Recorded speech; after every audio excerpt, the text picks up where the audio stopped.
Deixa eu começar com uma provocação. Já percebeu que a gente complica tudo? A vida, a fé, o evangelho, até Deus.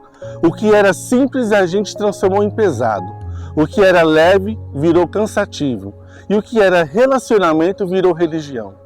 E talvez o nosso maior problema hoje não seja a falta de fé, mas falta de simplicidade.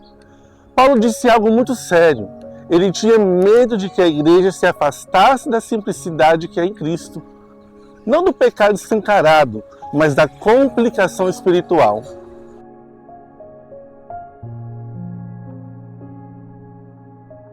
A simplicidade é a professora de Deus para o ser humano. A forma como lidamos com o simples revela exatamente como está o nosso coração. Porque Deus nunca foi confuso.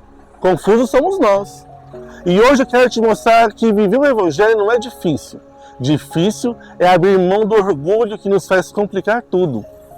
A primeira coisa que eu quero falar para vocês é: o nosso maior obstáculo é viver de forma simples.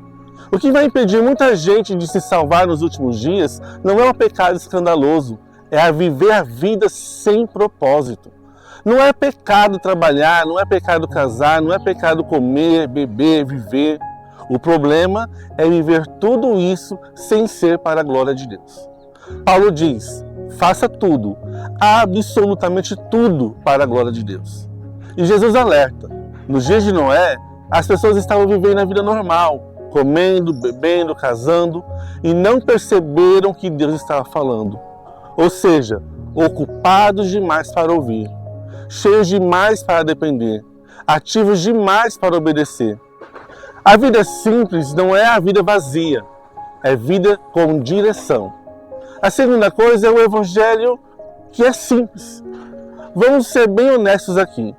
Se o evangelho que você vive é difícil demais de entender, tem algo errado. Porque Jesus nunca foi complicado. Complicado é o homem. Tudo que Deus faz é simples. Quem complica é quem quer controle. Jesus falava com pecador, com criança, com gente simples. E todo o projeto de Deus sempre foi direto. No Éden, a ordem era: come de tudo, menos de uma árvore. Com Noé, a ordem simples: constrói um barco. Com Abraão, olha, você vai ter um filho. Com Moisés, tira o povo do Egito.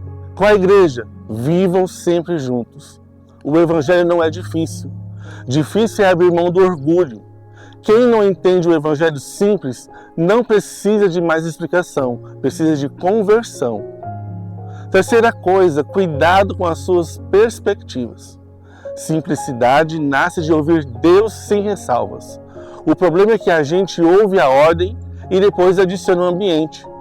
Pedro andou sobre as águas enquanto obedecia, mas afundou quando começou a analisar demais o ambiente. A fé sempre morre quando a gente começa a negociar demais com a nossa lógica própria. O simples é fruto da sabedoria. O complicado é fruto da ignorância. Quanto mais conhecemos a Deus, mais fácil é obedecer. A gente ocupa tanta mente com impossibilidades humanas que não sobra espaço para a fé operar. O justo vive pela fé, não pela análise e não pela ansiedade. A quarta coisa é a complexidade do pecado. Já reparou que todo pecado é complicado? Pecado dá trabalho, gente.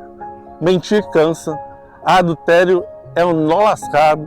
Roubar exige planejamento. O simples seria não pecar, mas o orgulho prefere complicar. A mente simples assume responsabilidade e a mente complicada sempre arruma desculpa.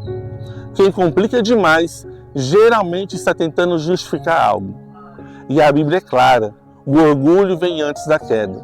Deus resiste ao soberbo, porque não há espaço para ele em um coração cheio de si mesmo. E por último, a simplicidade da mente de Cristo. Se a sua vida cristã é tensa demais, ansiosa demais, pesada demais, talvez ela seja tudo menos cristã. Jesus enfrentou problemas enormes com uma mente simples e um coração confiante. Não era porque ele era Deus, era porque ele confiava no Pai. Nós complicamos porque queremos controlar tudo, mas a vida abundante só existe na simplicidade. Paulo diz: Nós temos a mente de Cristo. Então por que a gente insiste em viver com a mente do medo? Precisamos resgatar a simplicidade da vida cristã. A nossa vida precisa ser um culto simples, sincero, derramado. O ato mais simples que existe é entregar, e entregar é adorar. Então eu te pergunto, olhando nos seus olhos, o que você vai entregar a Deus hoje?